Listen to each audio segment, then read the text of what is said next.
Hello everyone, this is Linda. As you can see, we've got quite a mess on my hands here. This is one of the plants that was greatly affected by the last couple months of my life that I just don't want to go into it all, but just know that I was not able to attend to my plants the way I normally would, and the people that were taking care of it did the best they could, but in the process of it all, these did suffer. And you know, those of you that have been following me, you know that I'm a very avid Calathea plant person. I love my Calatheas, or Calatheas, however you pronounce it. I guess the proper way, I guess, is Calathea, but I find myself saying it the other way all the time. And really, you know, Summer Rain Oaks once said, it just doesn't matter. And really, I don't think it does. In our plant world that we live in, at least the one I live in, we're not all that, we're just not that worried about things like that. The main thing is that you know what it is and you know how to look it up. And this is the Maranta prayer plant, the red version. And anyways, if I sound a little down, it's because I am. This was such a gorgeous plant, and I lost a lot of it. I lost a huge amount of it. I believe what happened is it was overwatered to begin with, and then it was underwatered, and then it was overwatered again, and I think it just sustained probably a lot of root damage. And I say that because of things like this, where this leaf, if you can see this, let me put it a little closer. When they hang down like that, that is usually a watering problem. It's, you know, it grew the stem, but it didn't get the correct amount of moisture at the time it needed it, and then this is what happens. So I'm going to try and bring these back to life, and it's not like I've never done that before, so I'm hopeful. But I lost one whole plant here, in the smallest one. I'm going to take it out and look at the roots, but I don't think it's even worth messing with, to be honest with you. So I'm going to take some of this to put in there. This whole arrangement here is off of that beautiful shelf that my husband brought home, that mahogany shelf, antique plant or corner shelf. I'm not sure what the original intent of it was, but if you've been following me, you've seen it on a few other of my videos. That's where these are from, and that's where they're going to go back to. But first, we got to give them a little tender love and care, and a little medicinal help here, and, or I should say nursing help. And hopefully we'll be able to bring them back to life. I think I'm going to start with the smallest one. Well, let's start with this one. It's not good. It's gone, but let's look at it together. And this soil, these plants have been in the soil for a long time, so I'm not going to be reusing it. And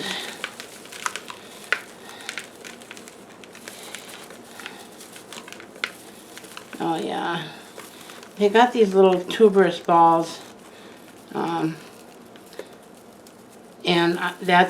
those are dried up and shriveling between my fingers. So yeah, this is definitely, here's one you can see. There's a couple there actually, and I don't, well, this one's kind of hard, but the root coming out of it doesn't look too good. Well, I don't know, it's still white, but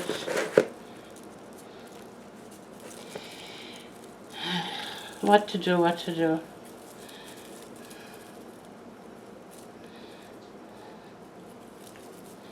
No, I think we're gonna toss this one. we don't need to start out a fresh pot with bad bad vibes coming through. So what I'm going to do is I'm going to empty all these, and then I'm going to pause you guys and I'm going to go wash my pots, because I just don't like reusing pots without cleaning them first. You can see all the buildup of the salts and stuff on the sides of the pot. That's not good for your plant. So we're just going to,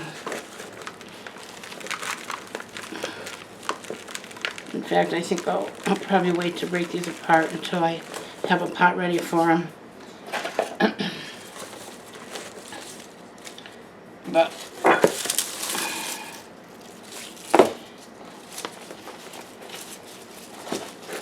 comes out fairly easily.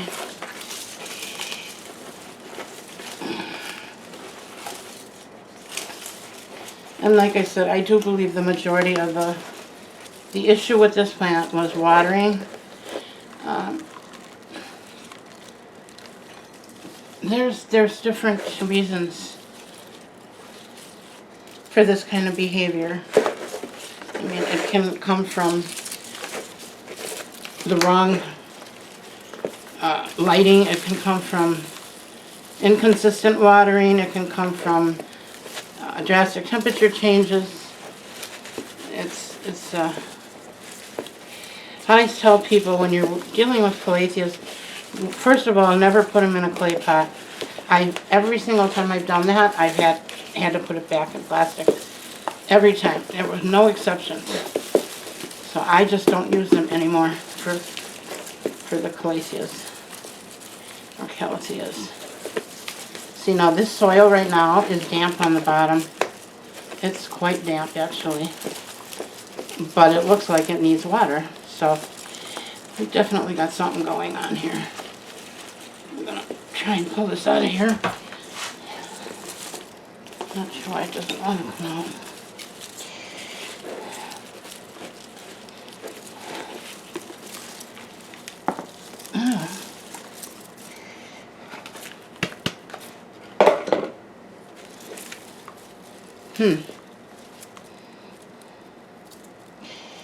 Okay, well, as you can see, those roots are going right around the bottom of the pot, so that could be part of the problem.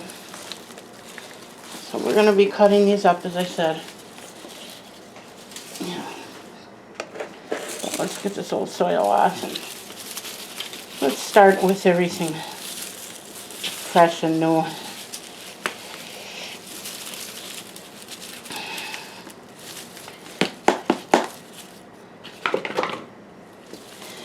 I know that there's a lot of talk out there about Calathea's family needing, well, and I know these are not technically Calathea, they're Maranta, but I believe they're in the same family. I'm not sure exactly the scientific connection there, but while we're on that subject, I just want to mention, when they talk about the humidities, I hear a lot of talk about that these plants need really high humidity. I have not found that to be true at all. So, now when we say really high humidity, I guess there again, it depends on how you define that. My humidity level right now in my home is at 49. When it gets under 50, I get nervous. But that happens when my heat kicks in. If it's hovering around 30 degrees less outside, then that furnace runs more often and it dries out the air.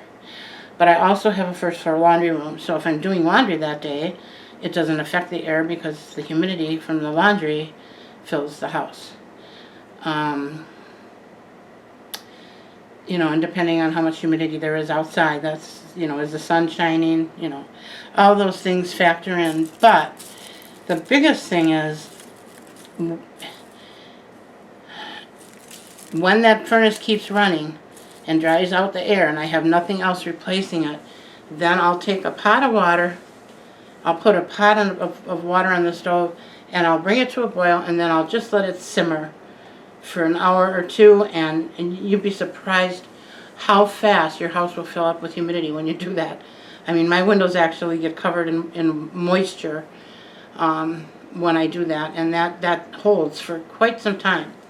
So if you don't have a humidifier and you need to get some humidity in your home in a hurry, that's a great way to do it. Otherwise, I did finally break down, I believe it was 2 winters ago, and I bought myself a small $40 humidity. It's not a fancy one. It doesn't go on and off automatically. It doesn't do anything other than blow humidity into the air, and it only lasts for, I think, up to 8 hours, and then it shuts off on its own. But it's a very small one, and I would show it to you, but it's buried, and I just cannot get at it right now. But a small humidifier in a room that'll work just as great, just as good if you keep it running. I don't suggest to leave them running all night, and I don't know that you would have to. It would depend on your house, but I don't, when I was running it, and the reason I got it is because we could not get above 0. I live in southeastern Wisconsin, and 2 years ago, we had the scariest winter I've ever had in my life. We had frost coming through the seams of our ceiling. We've got a cedar wood ceiling, and it was coming through where, the cracks are, where it meets together. And it was squeezing in above the door jambs. It was coming, I don't know if I could remember the name of the movie. I think it was The Day After Tomorrow. I'm not sure. But it's been on a few times, and it's a movie about the Arctic, the Nordic Arctic something or other, and where the cold air got so cold and came down, from the north, and it blanketed all but the southern states of the United States, and it killed a bunch of people, and I don't know, it was a pretty edge of your seat kind of movie, and I saw it a couple times, and I could watch it because I thought, well, that could never really happen, and you just put more blankets on and put more wood in the fireplace if you have one, and well, after this happened to us, I got really scared because, first of all, we don't have a fireplace, but even if we did, in the movie it showed that Arctic air coming down through the chimney of the fireplace and freezing things that were inside the room that had any moisture on them at all. And after that winter that we experienced in real life, I can see how that could happen. So I've got a whole new respect for cold that I never had before.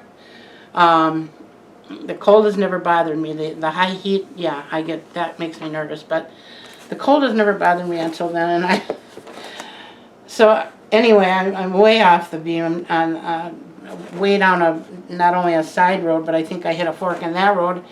But I'm trying to, tell you that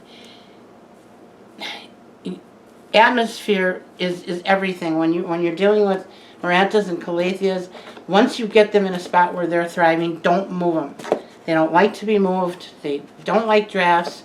They don't like cold. They don't like hot. They're fussy. But once you get them where they like where they are, they will reward you with beautiful, beautiful, abundant growth. Providing you take care of them, like I did not. So, all right, enough yakking. That's the reason why I got that humidifier, because our furnace was running constant, nonstop, wouldn't shut off. I was getting worried that our furnace was gonna start a fire or blow up because it never shut off. It never cooled down. That was a very scary winter for me, and that is when I got the humidifier, because my humidity level was down to, like, I don't know, 29-30%, some ridiculous amount, and I got very scared for my plants, and I didn't want to keep the stove running all day and the furnace running all day, so I did invest in one then. Other than that, that is the first humidifier I have ever owned, and I've been raising plants most of my life. So that's the story on that. That's, take what you want out of that, but that's that's that. Okay, I'm gonna put you guys on pause and I'm gonna go wash these pots out and then we're gonna come back and clean up these plants. Okay, and through the magic of video camera, we came right back. Alright, I've washed these pots.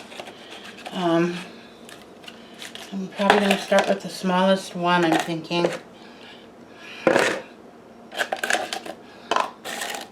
I have 4 vessels to fill here, and those are all going to go back on the shelf that I had them on originally.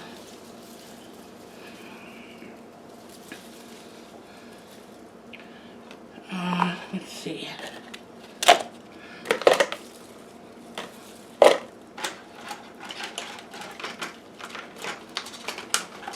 I guess I should have taken the time to dry these, but I didn't.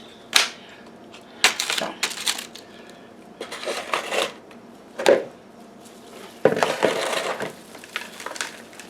One of the things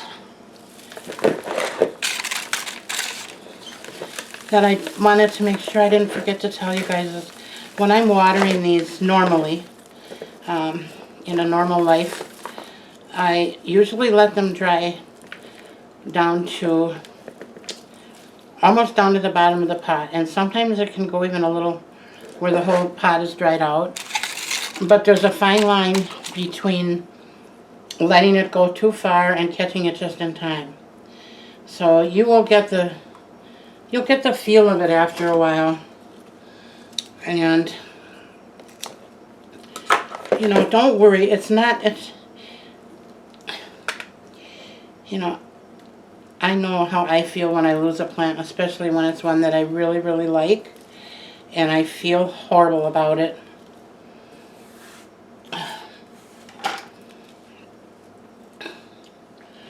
And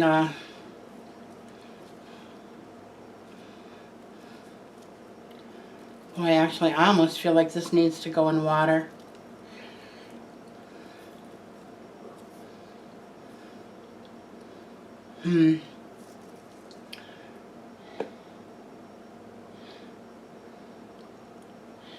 You know what, I'm going to put this in water, and the reason being is this whole piece is in pretty bad shape. It's got viable roots on there, which I think you can see, but I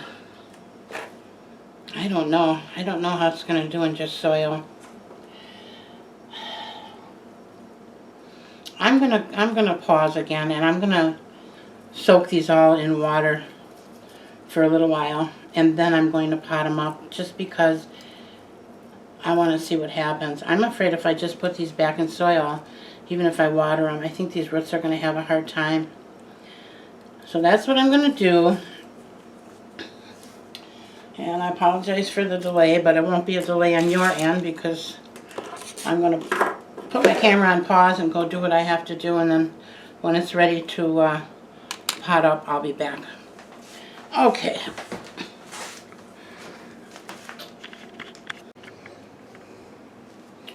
Alrighty, and I am back. Well, I actually let these sit overnight, and I still didn't see a lot of change, as you can see. So what I'm going to do is take and cut off the bad stuff, and then I'm going to pot it. I did wash my pots, so we're all good there. I'm going to start with the smallest one.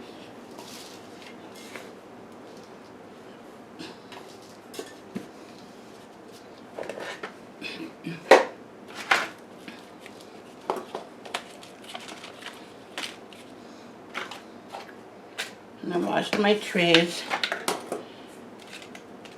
I really like to start off with clean everything. And we're going to just divide these up between the 4 pots. And then I'm going to put them back and see what happens. I know that with this plant, it's possible that some of the roots are not viable anymore. And that would be the reason why these are not opening. Those that are still curled up and closed. But I'm not going to cut all those off yet. If they look like they're drying out, I'm going to take them off. Otherwise, I'm going to just leave them on here. And as time goes on, if they start to crisp up or brown up, then I will remove them. These roots are still very healthy, and the little tubers are still healthy. They look, you know, some of them are brown, but they're firm. I don't know if they're dead or not, but I'm not going to pull them off. I'm just going to leave them in there. Take some of that dirt out. Boy, this is really almost too much for this little pot. I'm going to put it in this one. And I'm still pretty hopeful because all this that you see right here originally came from a plant that was this size. And I had tons more of it, but I lost it through all this. So I'm pretty confident that I'll be able to bring that back. And I say pretty very cautiously because I'm a little nervous.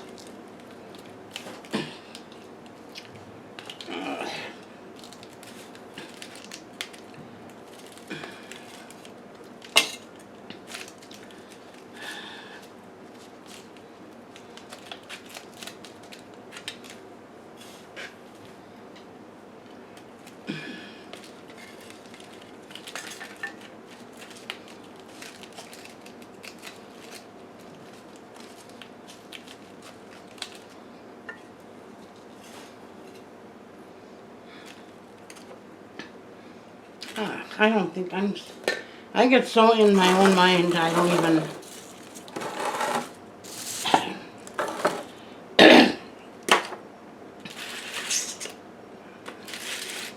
I'm gonna get,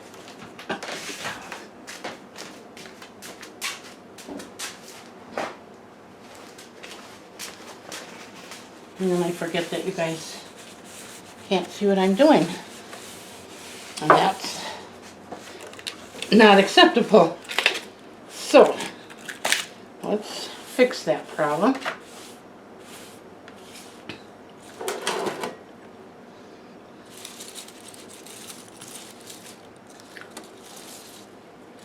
Move this over here. There. That's much better, huh? Okay.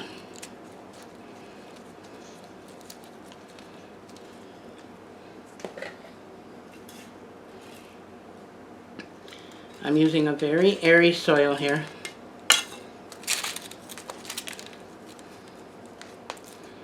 There's a lot of perlite in here, and it was an airy soil to begin with.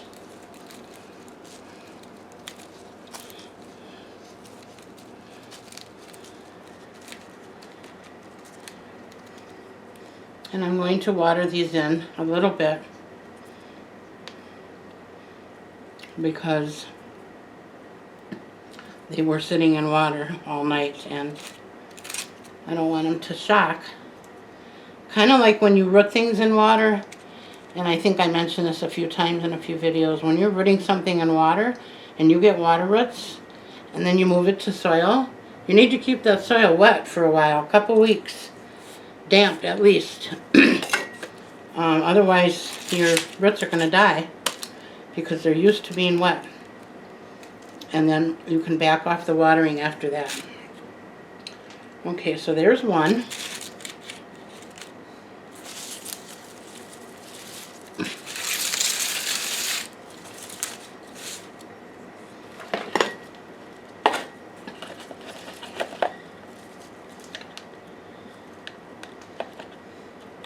There's really still quite a bit of plant here, so I'm not too worried. I just don't like the way they look.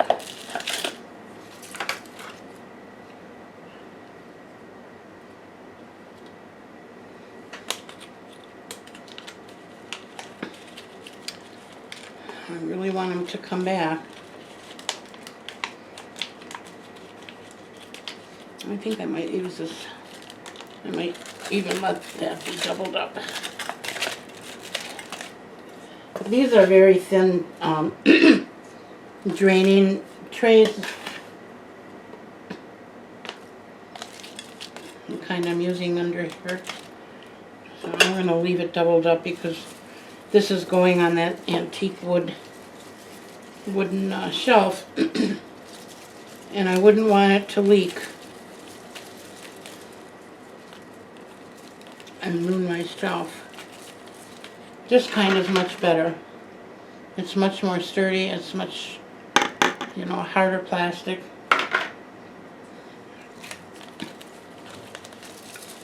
But we gotta use what we have. Now this one I am going to cut off the dead pieces. That way that I know for sure are dead and dried up.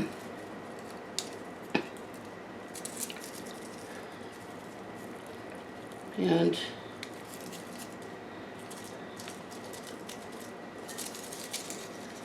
that'll at least make it look a little better, a little healthier. And then I'll also be able to tell after a little while if we had success. If I don't cut the dead stuff off, then I don't know what's newly dyed versus what was already there. So trying to get all these roots in the same place.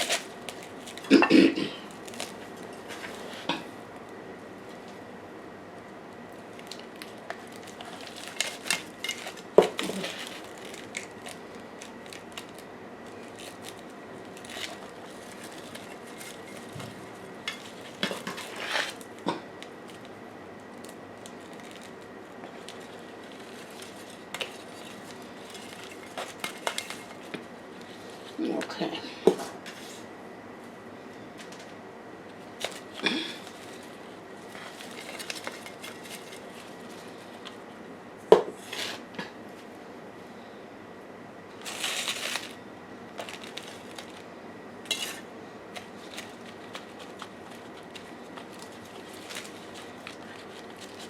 And these two, these plants will root across the ground, so I'm not going to, you know, hold them up real high and then have them sticking up, because that's not how they grow in the wild, and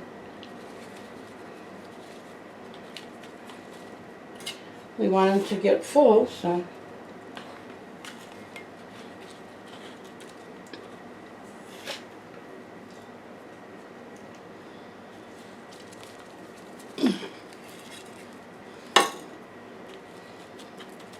You can actually see that on this one. Oh no, that's an old leaf. But I have seen roots up that high.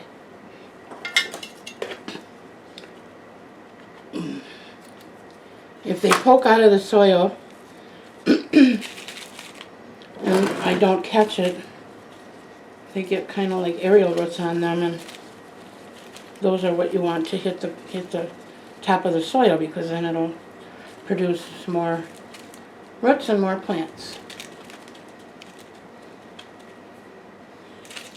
Now this is the thing I'm worried about. You see this leaf here?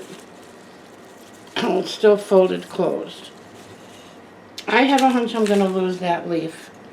This one was the same way, and it did start to open while I had it in water last night. So I'm going to just wait and see what happens here. I'm not quite ready to give up on her. And then I got another one here that's also looks like it might want to open. So I'm going to, you know, where there's life, there's hope. And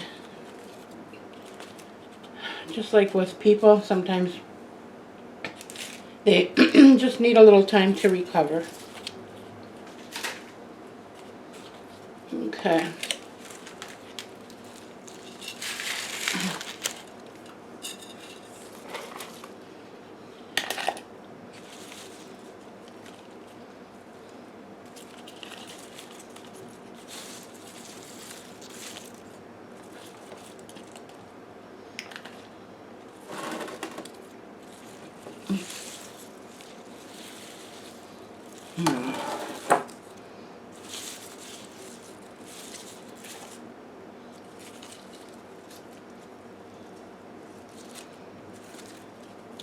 Not too much left on her, but enough that she should be okay.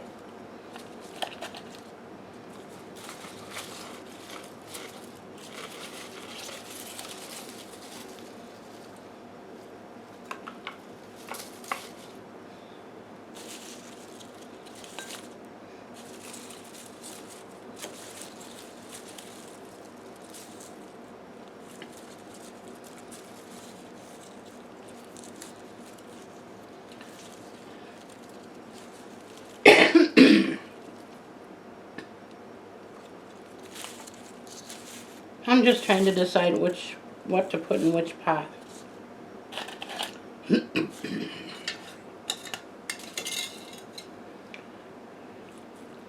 I think I'm actually going to put her in a different pot altogether and in a different place in my house.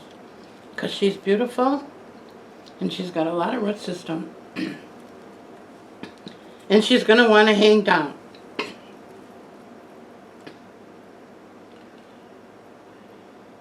And I don't want these to hang down from the bottom because they'll hit the floor. So I'm going to set her aside. And I'm going to put her in a different place.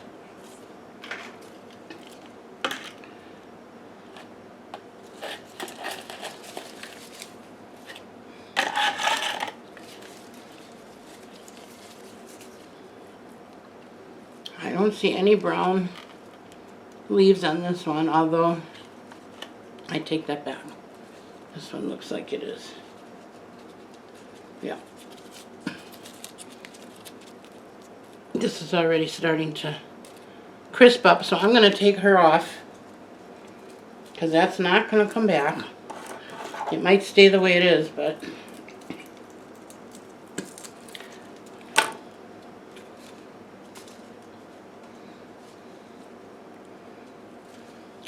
and this leaf looks like I'm probably going to lose her too, but I'm going to give her a little time here because just the very tip of it is brown.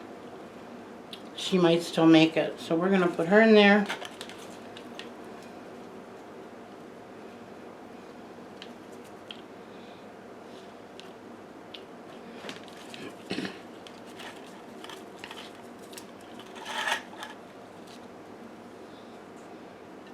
And she looks pretty good too.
Okay.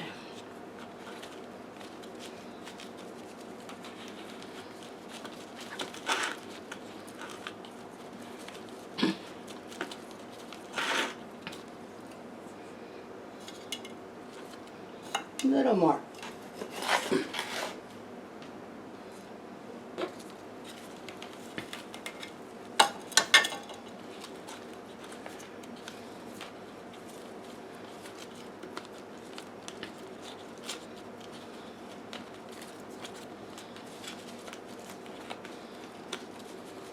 Okay.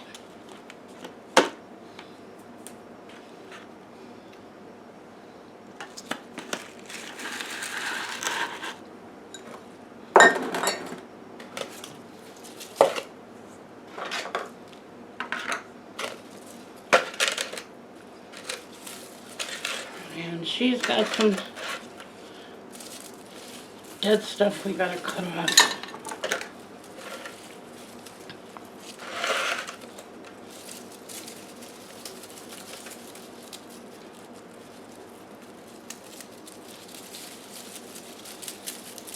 That was a lot.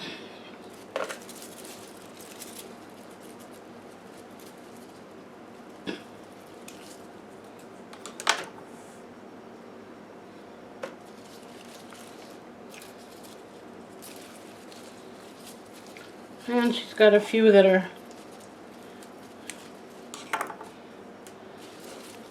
haven't unfurled yet, but I'm going to give those time as well.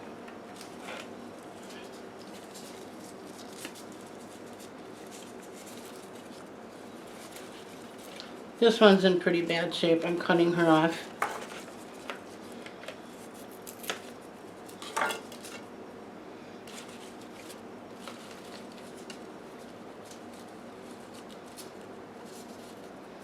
I got one more in here that's already very dry. I don't think she's going to make it. No.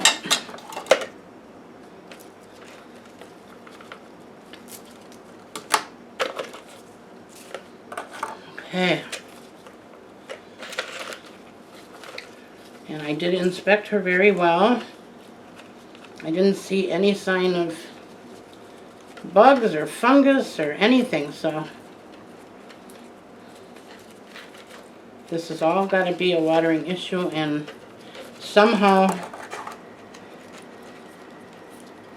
I think what happened is the roots got so dry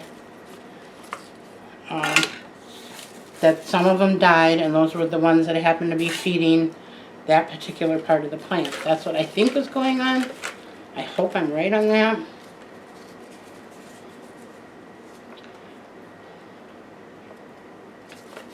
I think I am going to cut this one off because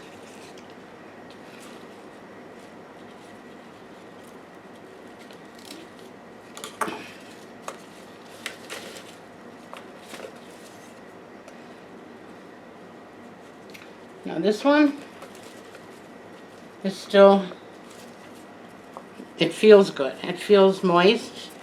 I think she's got a chance. So we're going to leave that one on. And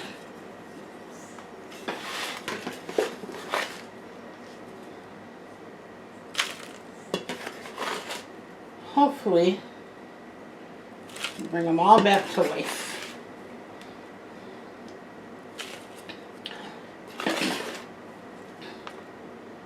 If by chance this doesn't work, then I am at a total loss as to what's wrong.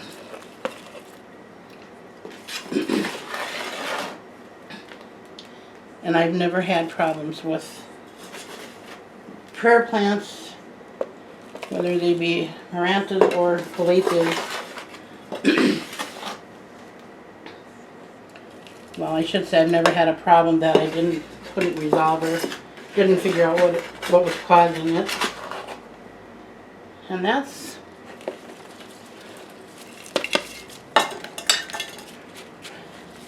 I think that's why this is so disheartening for me, because I don't usually have these kinds of issues with these plants. or with any plant for that matter, when I have a problem and I can't fix it, or I don't know what to do to fix it, I get quite frustrated because I don't want it to die, and and sometimes I'll go to the internet for advice, but you know, then if I get 5 different answers and some of them contradict each other, then I get more confused, and then I don't know what to do. So let's hope that this works.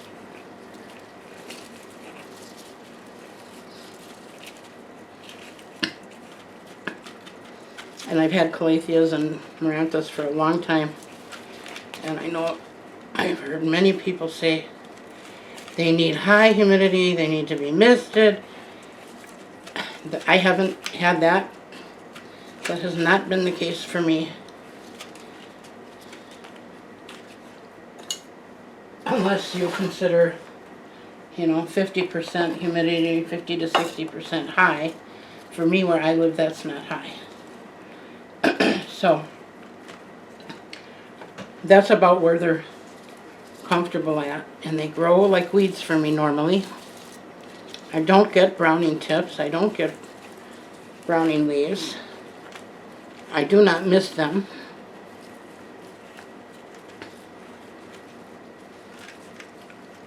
They aren't real crazy about fertilizer either, so I do that very sparingly and very diluted.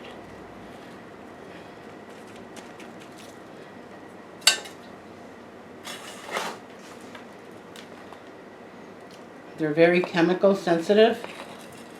They do not like chlorine and fluoride, and they don't even like most well waters. I thought it was just mine, but I've had a number of people who were having problems with their Calatheas, and I found out they were using well water, and I said, try using distilled water and see what happens.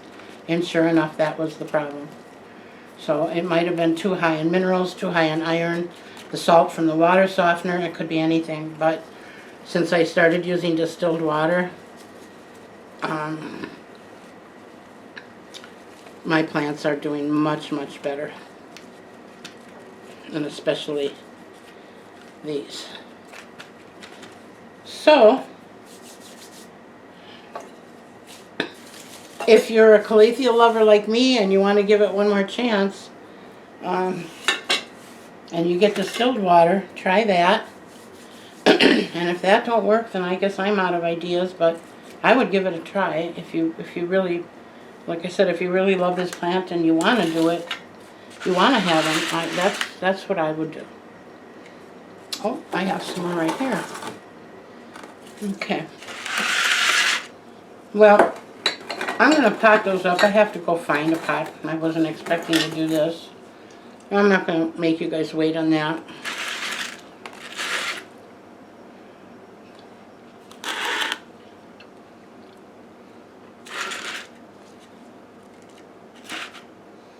I think they look pretty good compared to what they did look like. And I think we're going to just go ahead and end this video, and I will do a follow-up and let you know how that turned out. But I think for now we're going to call it a day. And see what happens.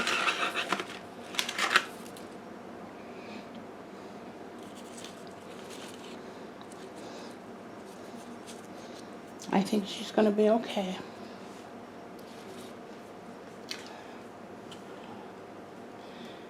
In the meantime, as always, I hope you enjoyed the video. I hope I helped you somehow, and I hope you all have a good rest of your day. I know some of you guys comment in the wee hours of the night, and I think you probably maybe from a different part of the world. I know I have a sister-in-law who lives in Germany, and we're like 7 hours apart, so if I don't answer, respond to your comments right away, that would be why. I try to look at them periodically throughout the day and get right back to you, but if I don't, I will eventually. I appreciate you all so much, and I thank you all for coming. And I do hope that you'll come back. Until then, take care. Bye now.